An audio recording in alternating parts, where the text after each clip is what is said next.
Chapter 6. The Troubles of Nerle. That night Prince Marvel slept within the cave, surrounded by the 59 reformed thieves, and suffered no harm at their hands.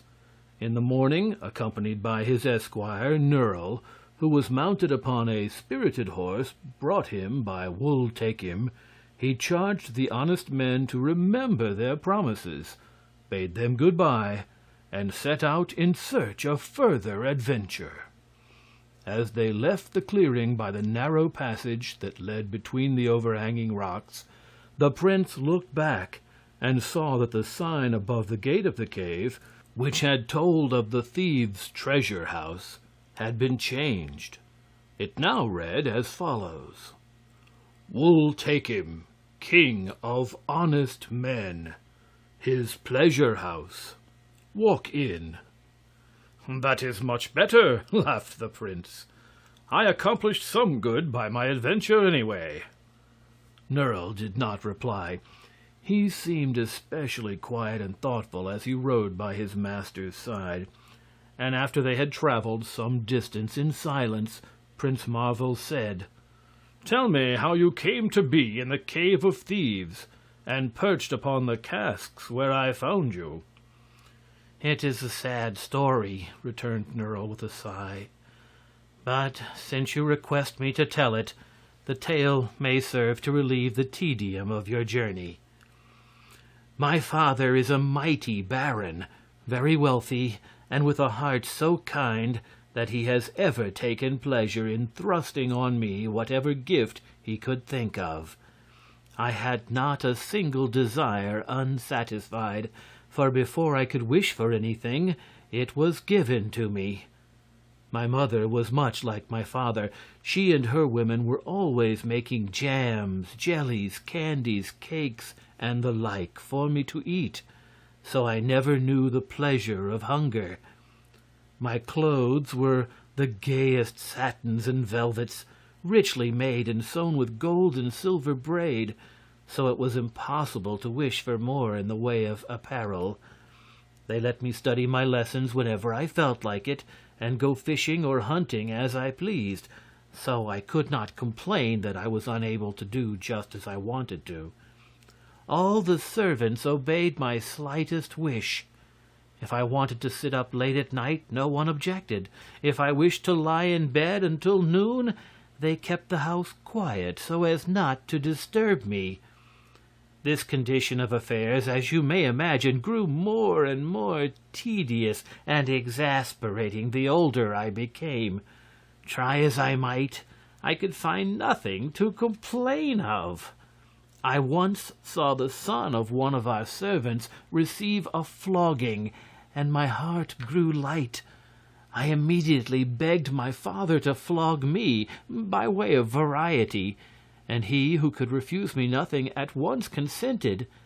For this reason there was less satisfaction in the operation than I had expected, although for the time being it was a distinct novelty. Now, no one could expect a high-spirited boy to put up with such a life as mine. With nothing to desire and no chance of doing anything that would annoy my parents, my days were dreary indeed." He paused to wipe the tears from his eyes, and the prince murmured sympathetically: "Poor boy! Poor boy!" "Ah, you may well say that," continued Nerle. "But one day a stranger came to my father's castle with tales of many troubles he had met with. He had been lost in a forest and nearly starved to death. He had been robbed and beaten and left wounded and sore by the wayside. He had begged from door to door and been refused food or assistance. In short, his story was so delightful that it made me envy him, and I yearned to suffer as he had done. When I could speak with him alone, I said, 'Pray, tell me how I can manage to acquire the misfortunes you have undergone. Here I have everything that I desire, and it makes me very unhappy.' The stranger laughed at me at first, and I found some pleasure in the humiliation I then felt. But it did not last long, for presently he grew sober and advised me to run away from home and seek adventure. "Once away from your father's castle," said he, "troubles will fall upon you thick enough to satisfy even your longings." "That is what I am afraid of," I answered. "I don't want to be satisfied, even with troubles. What I seek is unsatisfied longings." "Nevertheless," said he, "I advise you to travel. Everything will probably go wrong with you, and then you will be happy." I acted upon the stranger's advice and ran away from home the next day. After journeying a long time, I commenced to feel the pangs of hunger, and was just beginning to enjoy myself when a knight rode by and gave me a supply of food. At this rebuff, I could not restrain my tears, but while I wept, my horse stumbled and threw me over his head. I hoped at first I had broken my neck, and was just congratulating myself upon the misfortune when a witch woman came along and rubbed some ointment upon my bruises, in spite of my protests. To my great grief, the pain left me, and I was soon well again. But as a slight compensation for my disappointment, my horse had run away, so I began my journey anew and on foot. That afternoon I stepped into a nest of wasps, but the thoughtless creatures flew away without stinging me. Then I met a fierce tiger, and my heart grew light and gay. "Surely this will cause me suffering," I cried, and advanced swiftly upon the brute.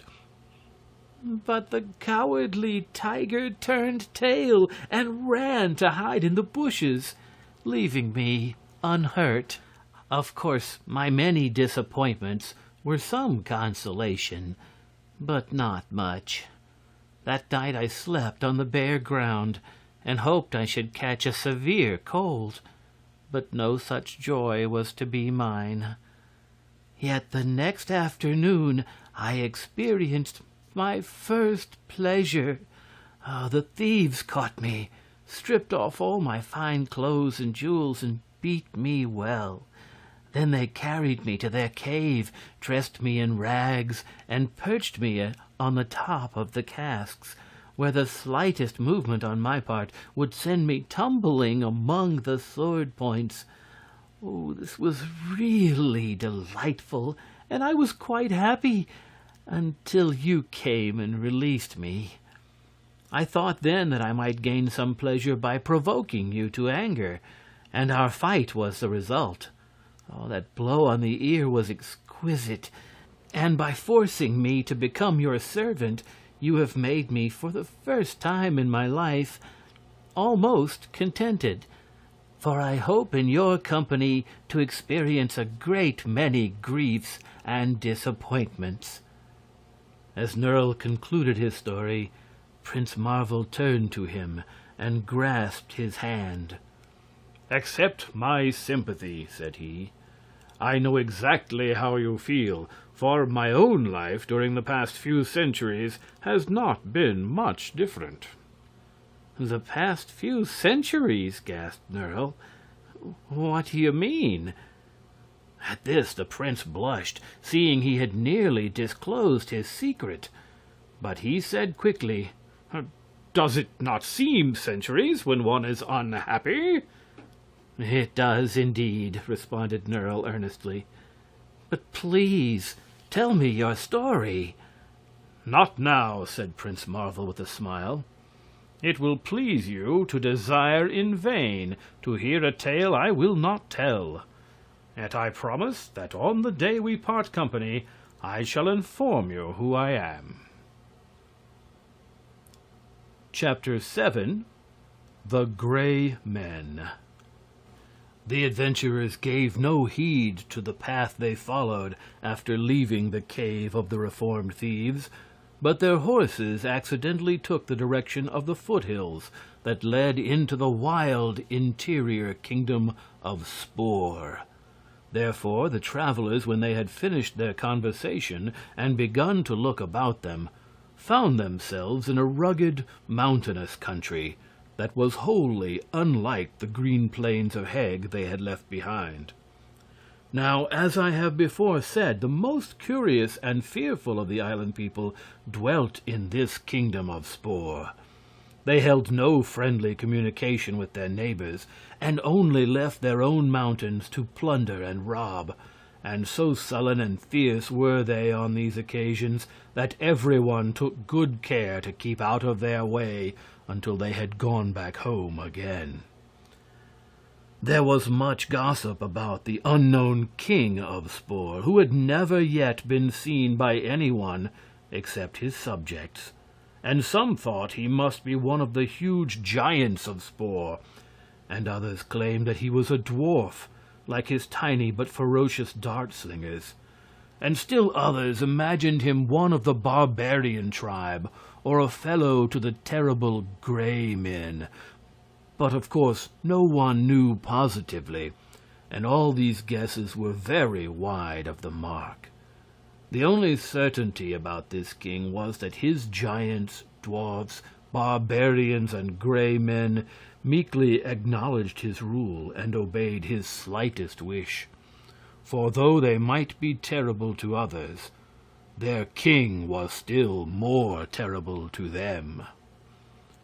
Into this kingdom of Spore Prince Marvel and Nerle had now penetrated, and, neither knowing nor caring where they were, continued along the faintly defined paths the horses had found. Presently, however, they were startled by a peal of shrill elfish laughter, and raising their eyes they beheld a horrid-looking old man seated upon a high rock near by. "Why do you laugh?" asked Prince Marvel, stopping his horse. "Have you been invited? Tell me, have you been invited?" demanded the old man, chuckling to himself as if much amused. "Invited where?" inquired the prince. "To Spore, stupid! To the kingdom of Spore! To the land of King Terribus!" shrieked the old man, going into violent peals of laughter. "We go and come as we please," answered Prince Marvel calmly. "Go, yes, go if you will, but you will never come back. Never, never, never!" The little old man seemed to consider this such a good joke that he bent nearly double with laughing, and so lost his balance and toppled off the rock, disappearing from their view. But they could hear him laugh long after they had passed on and left him far behind them.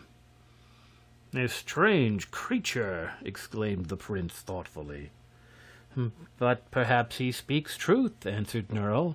"If, in fact, we have been rash enough to enter the kingdom of Spore, even my father, the bravest baron in Heg, has never dared venture within the borders of Spore. For all men fear its mysterious king." "In that case," replied Prince Marvel, "it is time someone investigated this strange kingdom. People have left King Terribus and his wild subjects too much to themselves, instead of stirring them up and making them behave themselves."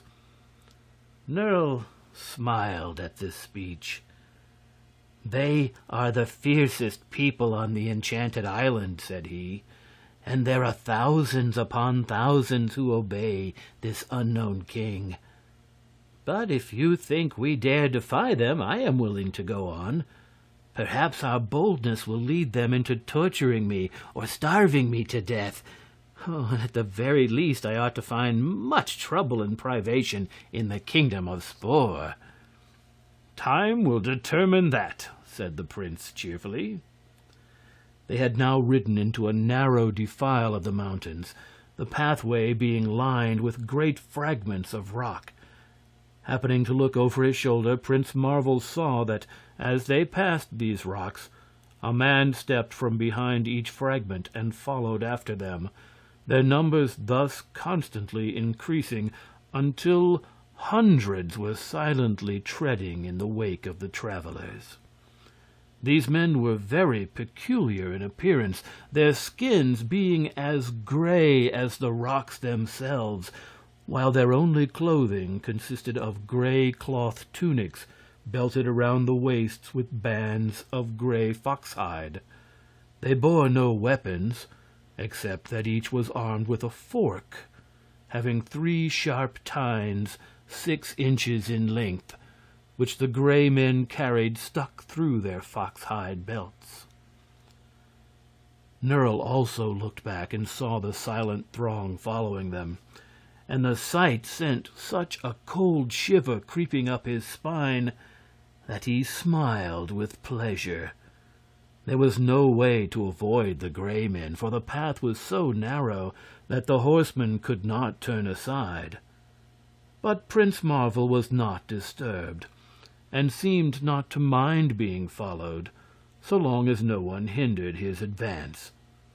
He rode steadily on, Nerle following, and after climbing upward for a long way, the path began to descend, presently leading them into a valley of wide extent, in the center of which stood an immense castle with tall domes that glittered as if covered with pure gold.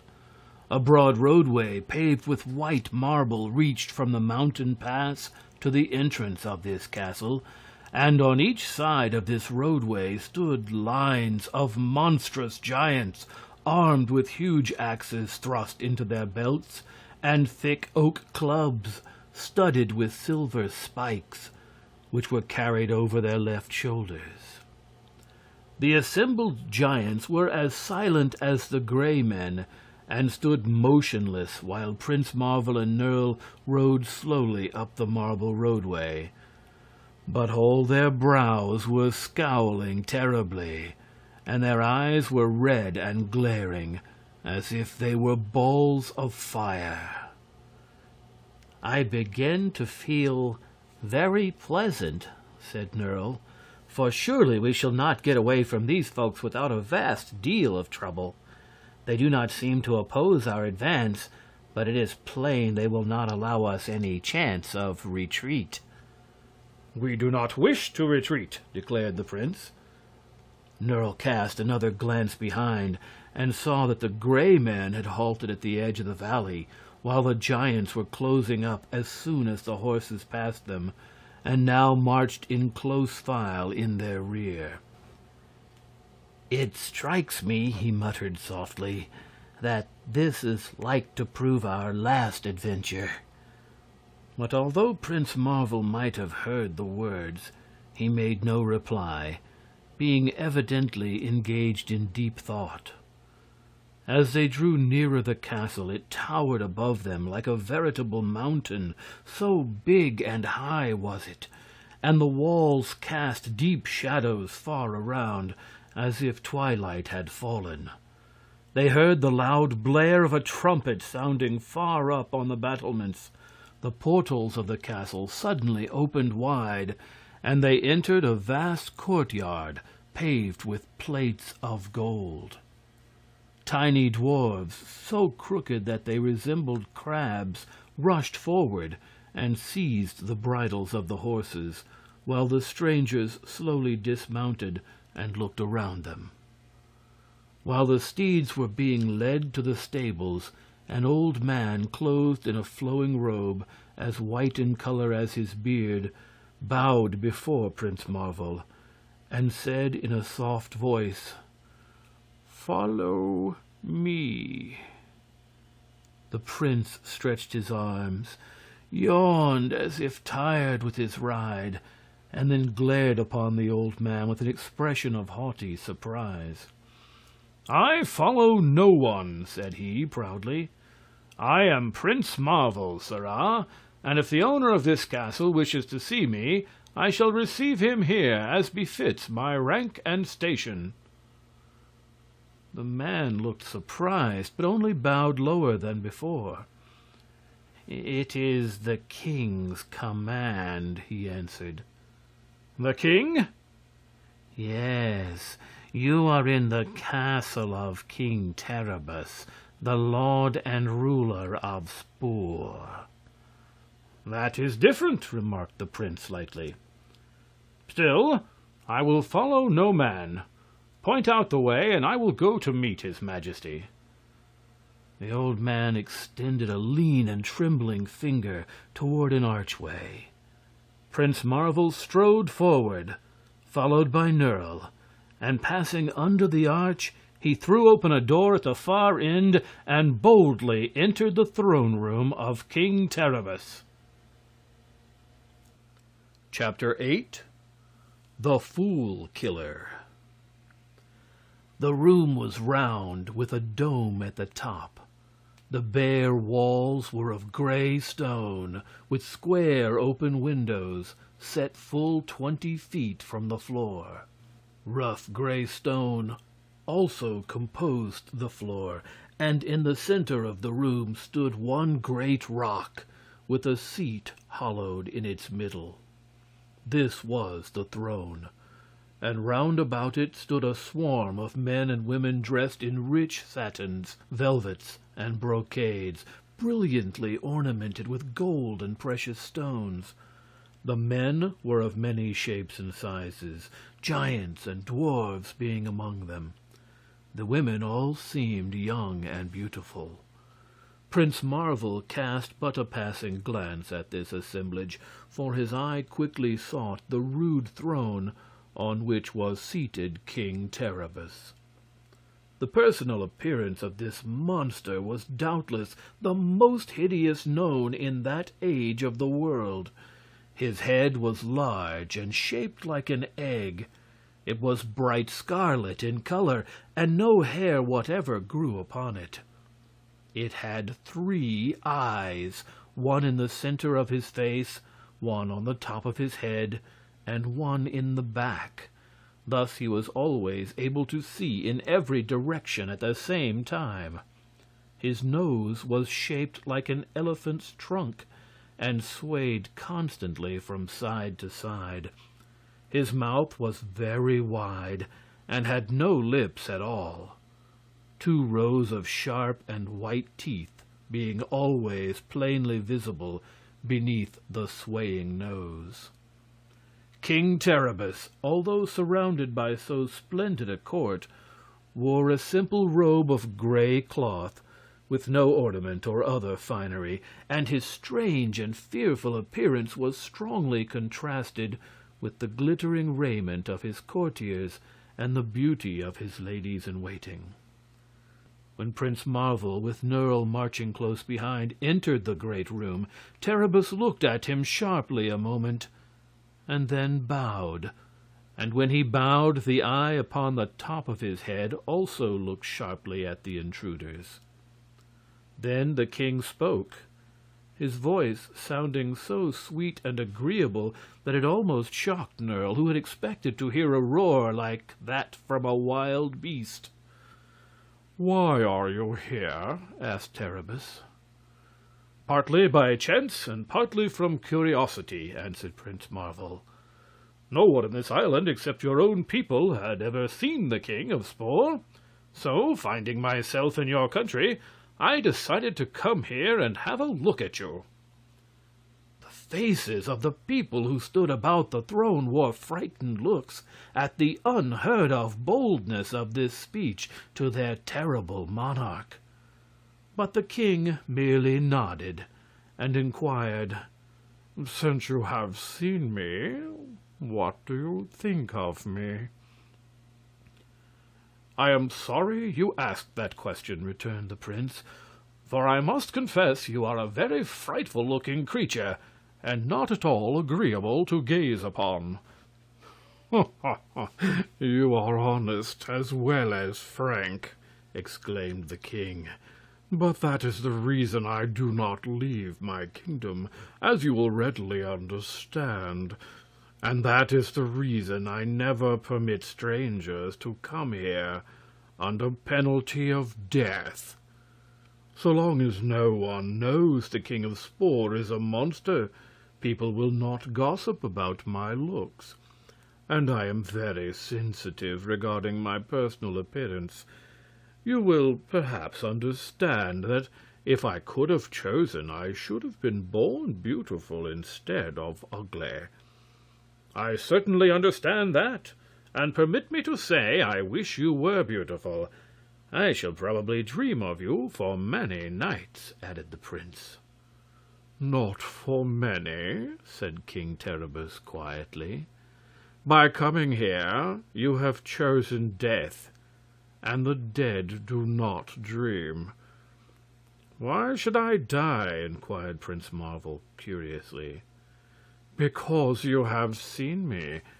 Should I allow you to go away, you would tell the world about my ugly face. I do not like to kill you, believe me, but you must pay the penalty of your rashness. You and the man behind you." Nerle smiled at this, but whether from pride at being called a man or in pleasurable anticipation of the sufferings to come, I leave you to guess. "Will you allow me to object to being killed?" asked the prince. "Certainly," answered the king courteously. "I expect you to object. It is natural. But it will do you no good." Then Terribus turned to an attendant and commanded, "Send hither the Fool Killer." At this, Prince Marvel laughed outright. "The Fool Killer?" he cried.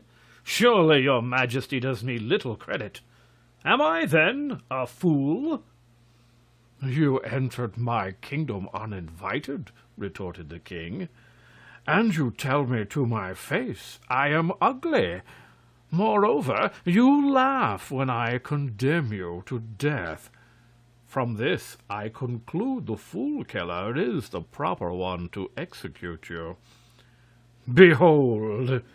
Marvel turned quickly to find a tall, stalwart man standing behind him. His features were strong but very grave, and the prince caught a look of compassion in his eye as their gaze met.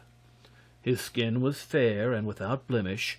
A robe of silver cloth fell from his shoulders, and in his right hand he bore a gleaming sword. "Well met!" cried Marvel heartily, as he bowed to the Fool Killer. "I have often heard your name mentioned, but 'tis said in the world that you are a laggard in your duty." "Had I my way," answered the Fool Killer, "my blade would always drip. It is my master yonder who thwarts my duty," and he nodded toward King Terribus. "Then you should exercise your right on him and cleave the ugly head from his shoulders," declared the prince. "Nay, unless I interfered with the Fool Killer," said the king, "I should soon have no subjects left to rule. For at one time or another they all deserve the blade." "Why, that must be true enough," replied Prince Marvel. "But I think, under such circumstances, your Fool Killer is a needless servant, so I will rid you of him in a few moments." With that he whipped out his sword and stood calmly confronting the Fool Killer, whose grave face never changed in expression as he advanced menacingly upon his intended victim. The blades clashed together, and that of the Fool Killer broke short off at the hilt. He took a step backward, stumbled, and fell prone upon the rocky floor, while Prince Marvel sprang forward and pressed the point of his sword against his opponent's breast. "Hold!" cried the king, starting to his feet. "Would you slay my Fool Killer? Think of the harm you would do to the world." "But he is laggard and unfaithful to his calling," answered the prince sternly. "Nevertheless, if he remove but one fool a year, he is benefit to mankind," declared the king. "Release him, I pray you." Then the victor withdrew his sword and stood aside. while the fool-killer slowly got upon his feet and bowed humbly before the king. "Go!" shouted Terribus, his eye flashing angrily. "You have humiliated me before my enemy. As an atonement, see that you kill me a fool a day for 60 days. Hearing this command, many of the people about the throne began to tremble, but the king paid no attention to their fears, and the fool-killer bowed again before his master and withdrew from the chamber. End Chapter 8. Chapter 9. The Royal Dragon of Spore. "Now," said Terribus, regarding the prince gloomily, "I must dispose of you in another way." For a moment he dropped his scarlet head in thought. Then he turned fiercely upon his attendants.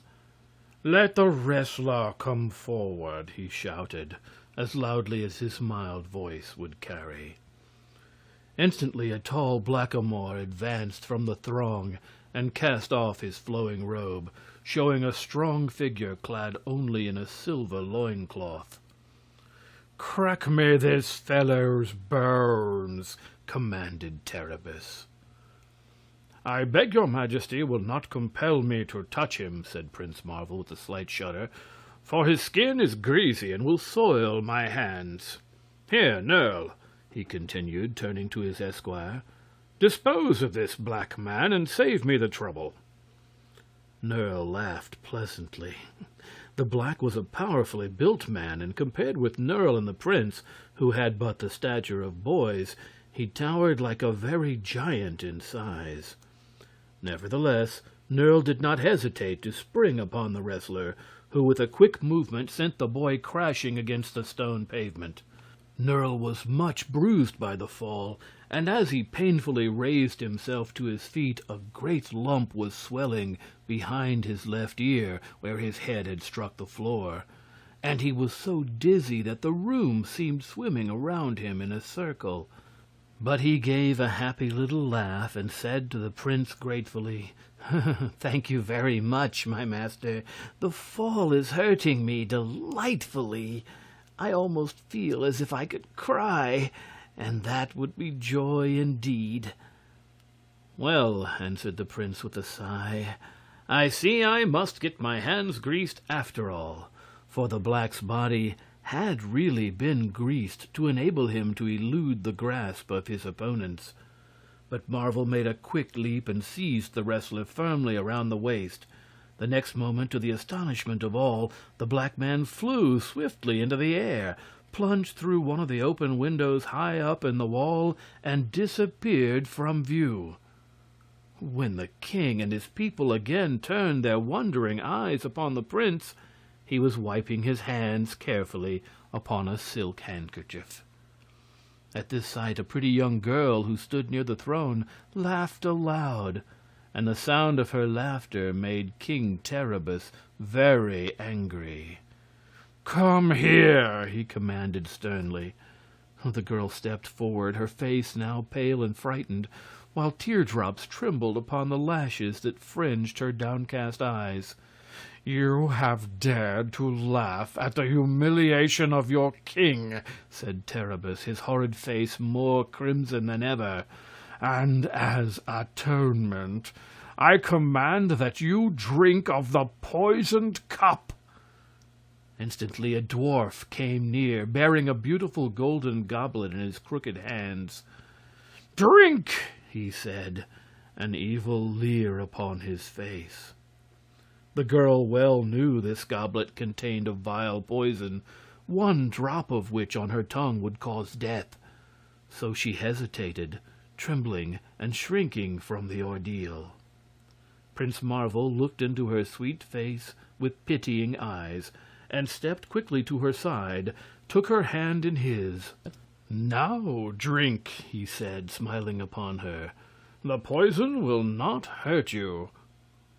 She drank obediently, while the dwarf chuckled with awful glee, and the king looked on eagerly, expecting her to fall dead at his feet.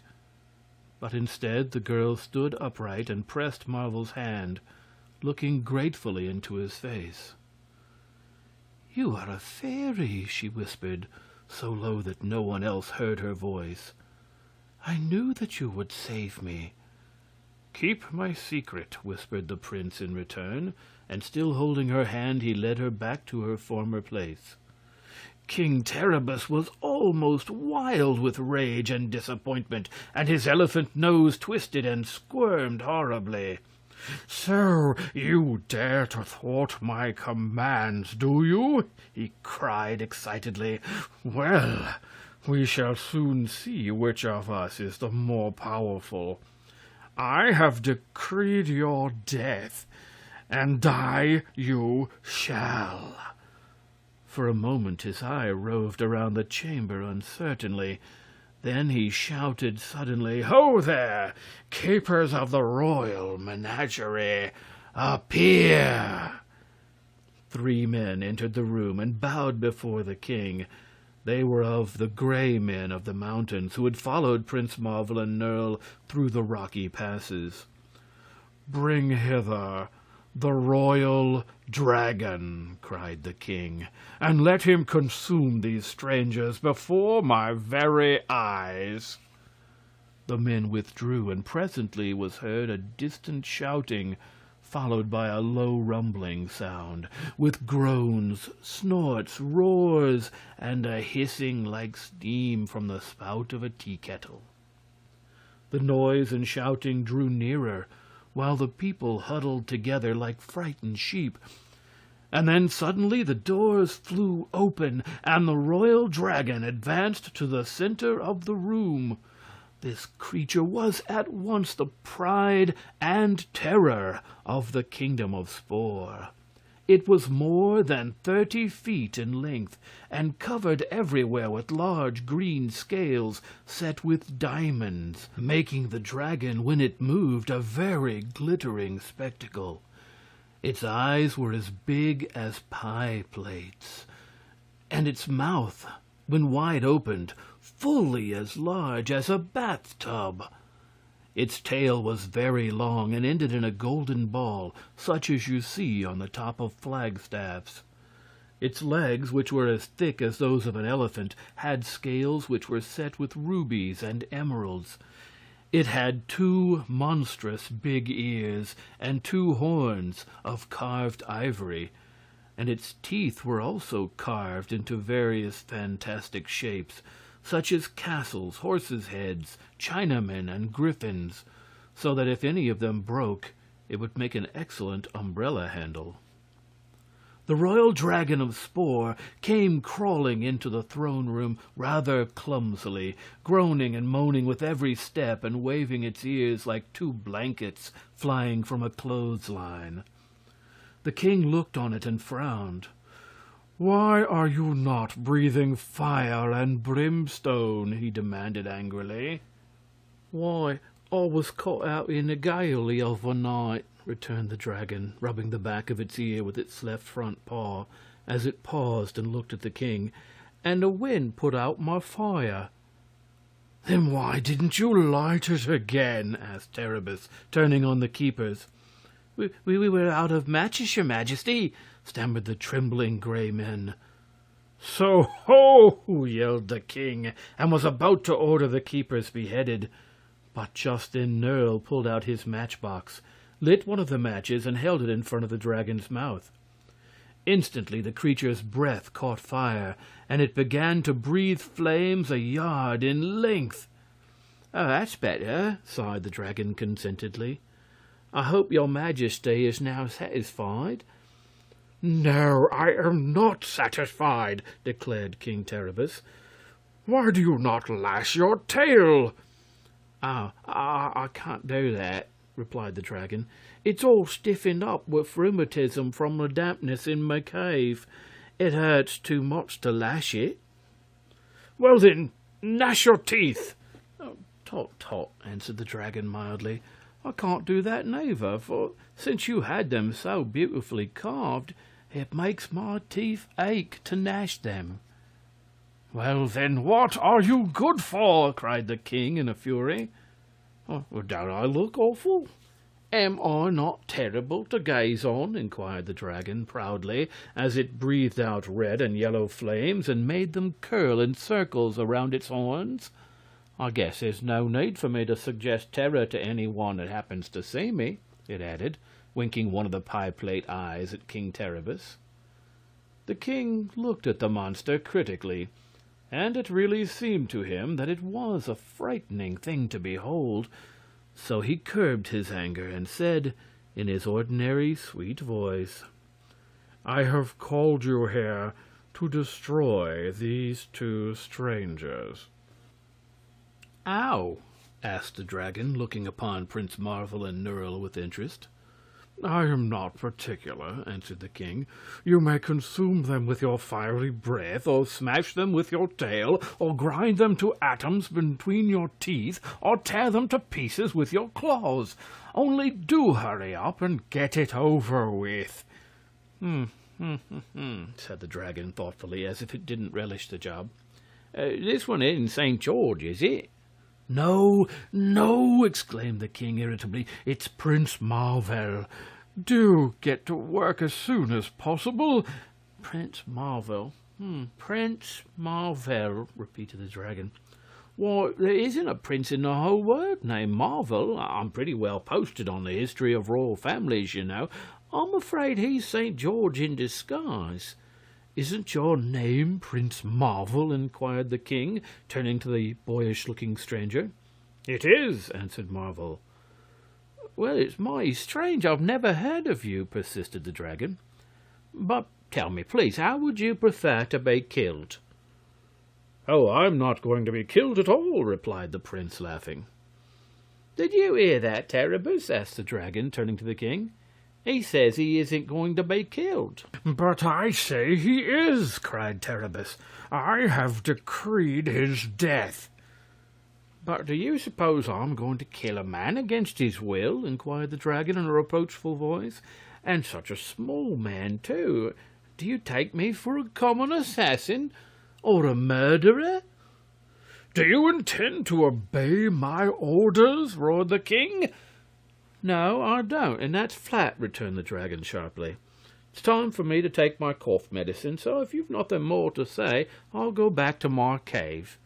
"Go, go, go!" shrieked the king, stamping his foot in passion. "You've outlived your usefulness. You're a coward. You're a traitor. You're a... "I'm a dragon and a gentleman," answered the monster proudly, as the king paused for lack of a word, "and I believe I know what's proper for dragons to do and what isn't. I've learned wisdom from my father, who got into trouble with St. George, and if I fought with this person who calls himself Prince Marvel, I deserve to be a victim of your fool killer. Oh, I know my business, King Terribus, and if you knew yours, you'd get rid of this pretended prince as soon as possible." With this speech he winked at Prince Marvel, turned soberly around, and crawled from the room.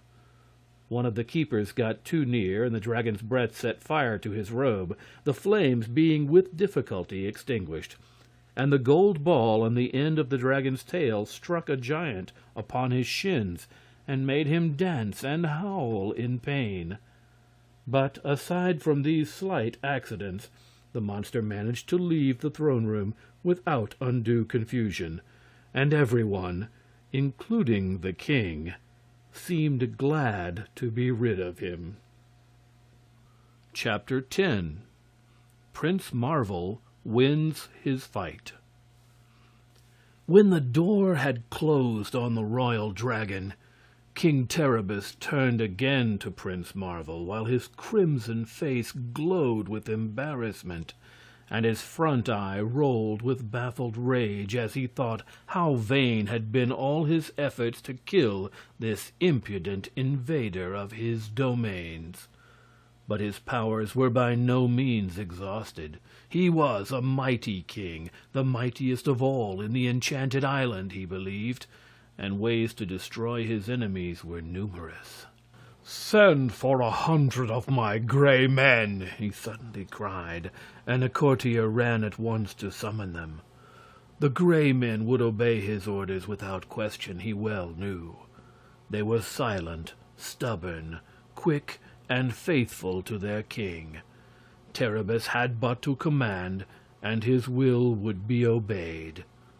They entered the room so quietly that Nerle never knew they were there, until he turned and found the 100 Gray Ones standing close together in the center of the hall. Then Prince Marvel came to Nerle's side and whispered something in his ear. "Will you obey my orders?" they heard the king ask, and the Gray Men, with their eyes fixed upon their master, nodded all their 100 heads and put their hands upon the dangerous 3-tined forks that were stuck in every one of the 100 belts. Prince Marvel handed one end of a coiled rope to Nerle, and then they both sprang forward and ran around the spot where the 100 Gray Men stood huddled together.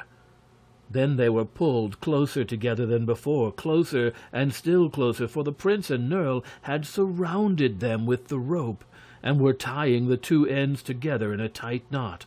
The rope cut into the waists of those on the outside, and they pressed inward against their fellows until there was scarcely space to stick a knife blade between any two of them. When the prince had tied the rope firmly, King Terribus, who had been looking on amazed, saw that his 100 Gray Men were fastened together like a bundle of kindling wood, and were unable to stir hand or foot. And while he still gazed open-mouthed at the strange sight, Prince Marvel tilted the bundle of men up on its edge and rolled it out of the door. It went rolling swiftly through the courtyard and bounded down the castle steps, where the rope broke and the men fell sprawling in all directions on the marble walk. King Terribus sighed, for such treatment of his Gray Men, whom he dearly loved, made him very unhappy.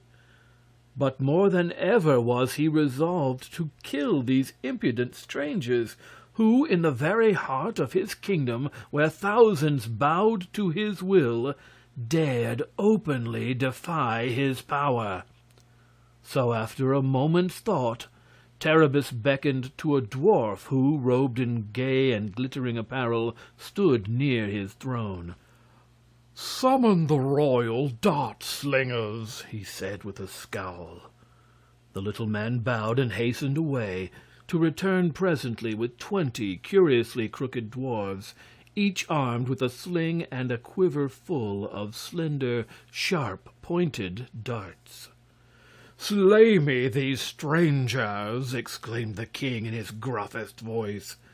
Now Nerle, when he beheld these terrible dart-slingers, of whom he had heard many tales in his boyhood, began to shiver and shake with fright, so that his teeth rattled one upon another, and he reflected, "Soon I shall be content, for these darts will doubtless pierce every part of my body."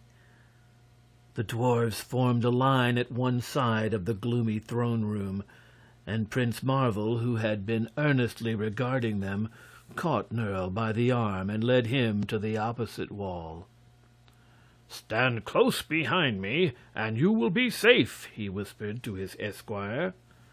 Then each dwarf fixed a dart in his sling, and at a word from their chief they all drew back their arms and launched a shower of the sharp missiles at the strangers. Swift and true they sped, each dart intended to pierce the body of the youthful knight who stood so calm before them. Prince Marvel had raised his right arm, and in his hand was a small leather sack with a wide mouth. As the darts flew near him, a strange thing happened. They each and all swerved from their true course and fell rattling into the leathern sack, to the wonder of the royal slingers and the dismay of King Terribus himself. "Again!" cried the king, his usually mild voice hoarse with anger. So again the dwarves cast their darts, and again the leathern sack caught them every one, Another flight followed, and yet another, till the magic sack was packed full of the darts, and not a dwarf had one remaining in his quiver. Amid the awed silence of the beholders of this feat, the merry laughter of Prince Marvel rang loud and clear, for the sight of the puzzled and terrified faces about him was very comical. Plucking a dart from the sack, he raised his arm and cried, "Now it is my turn. You shall have back your darts." "Hold!" shouted the king in great fear. "Do not, I beg you, slay my faithful servant." And with a wave of his hand he dismissed the dwarfs, who were glad to rush from the room and escape. Nerle wiped the tears from his eyes, for he was sorely disappointed at having again escaped all the pain and discomfort. But Prince Marvel seated himself quickly upon a stool and looked at the scowling face of King Terribus with real amusement. The monarch of Spor had never before been so foiled and scorned by any living creature. Defeated and humbled before his own people, he bowed his crimson head on his hands and sullenly regarded his foe with his top eye. Then it was that the idea came to him that no ordinary mortal could have thwarted him so easily, and he began to fear he was dealing, perhaps unawares, with some great magician or sorcerer. That a fairy should have assumed a mortal form he never once considered, for such a thing was until then unheard of in the enchanted island of Yew.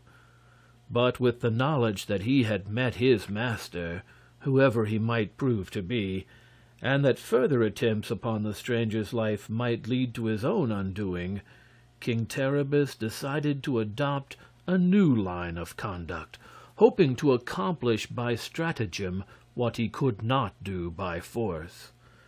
To be sure, there remained his regiment of giants, the pride of his kingdom, but Terribus dreaded to meet with another defeat, and he was not at all sure, after what had happened, that the giants would succeed in conquering or destroying the strangers.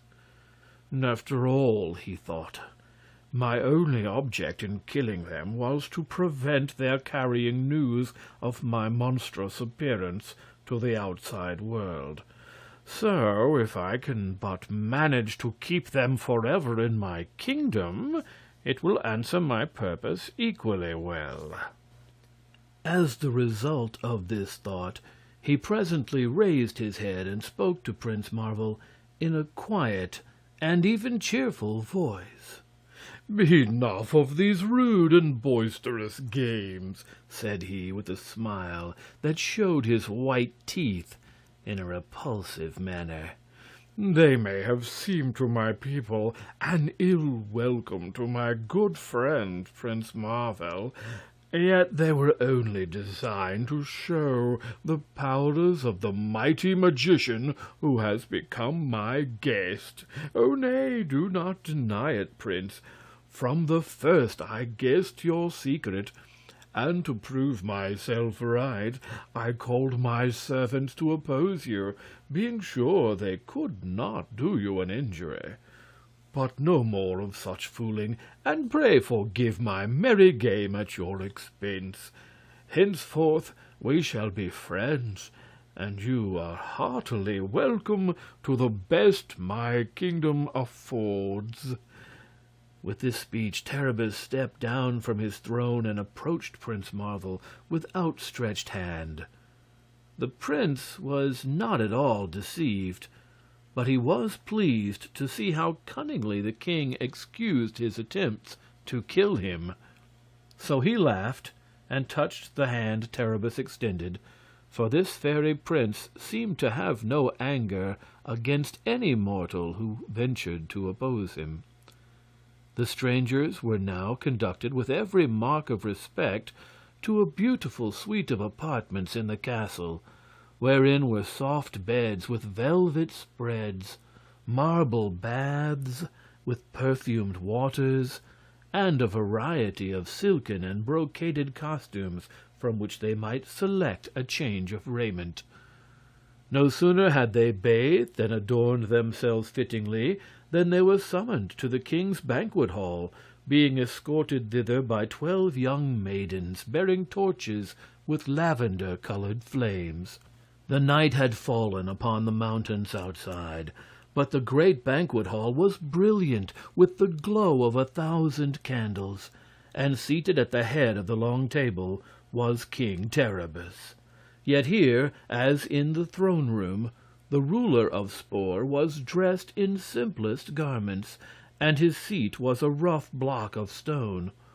All about him were lords and ladies in gorgeous array. The walls were hung with rare embroideries. The table was weighted with gold platters and richly carved goblets filled with sweet nectars. But the king himself, with his horrid, ugly head, was like a great blot on a fair parchment, and even Prince Marvel could not repress a shudder as he gazed upon him. Terribus placed his guest upon his right hand and loaded him with honors. Nerle stood behind the prince's chair and served him faithfully as an esquire should. But the other servants treated Nerle with much deference, noting in him an air of breeding that marked him the unusual servant of an unusual master. Indeed, most curious were the looks cast on these marvelous men who had calmly walked into the castle of mighty Terribus and successfully defied his anger. For in spite of his youthful appearance and smiling face, every attendant at the banquet feared Prince Marvel even more than they feared their own fierce king. End chapter 10. Chapter 11. The Cunning of King Terribus. The days that followed were pleasant ones for Prince Marvel and Nerle, who were treated as honored guests by both the king and his courtiers. But the prince seemed to be the favorite, for at all games of skill and trials of arms he was invariably the victor, while in the evenings, when the grand ballroom was lighted up and the musicians played sweet music, none was so graceful in the dance as the fairy prince. Nerle soon tired of the games and dancing, for he had been accustomed to them at his father's castle, and moreover he was shy in the society of ladies, so before many weeks had passed he began to mope and show a discontented face.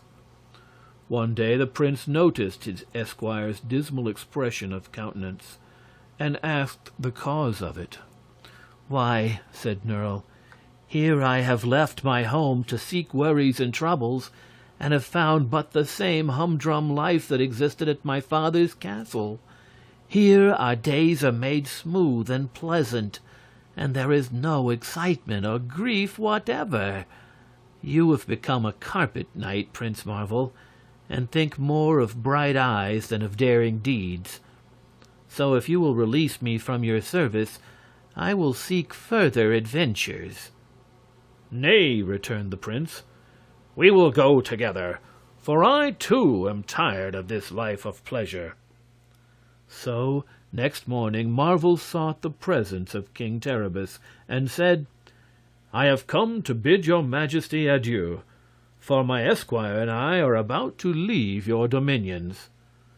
At first the king laughed, and his long nose began to sway from side to side. Then, seeing the prince was in earnest, his majesty frowned and grew disturbed. Finally he said, "I must implore you to remain my guests a short time longer.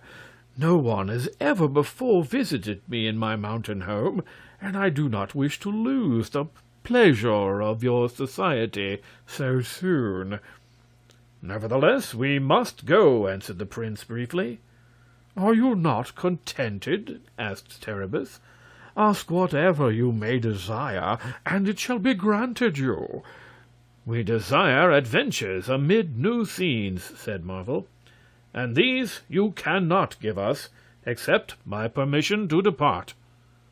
Seeing his guest was obstinate, the king ceased further argument and said, Very well, go if you wish, but I shall hope to see you return to us this evening."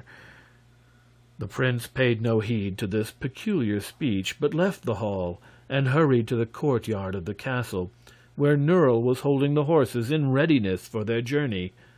Standing around were many rows and files of the Gray Men, and when they reached the marble roadway they found it lined with motionless forms of the huge giants. But no one interfered with them in any way, although both Prince Marvel and Nerle knew that every eye followed them as they rode forward. Curiously enough, they had both forgotten from what direction they had approached the castle, for whereas they had at the time noticed but one marble roadway leading to the entrance, they now saw that there were several of these, each one connecting with a path through the mountains. "It really doesn't matter which way we go, so long as we get away from the kingdom of Spore," said Prince Marvel. So he selected a path by chance, and soon they were riding through a mountain pass. The pleased, expectant look on Nerle's face had gradually turned to one of gloom. "I hoped we should have a fight to get away," he said sadly. "And in that case I might have suffered considerable injury and pain.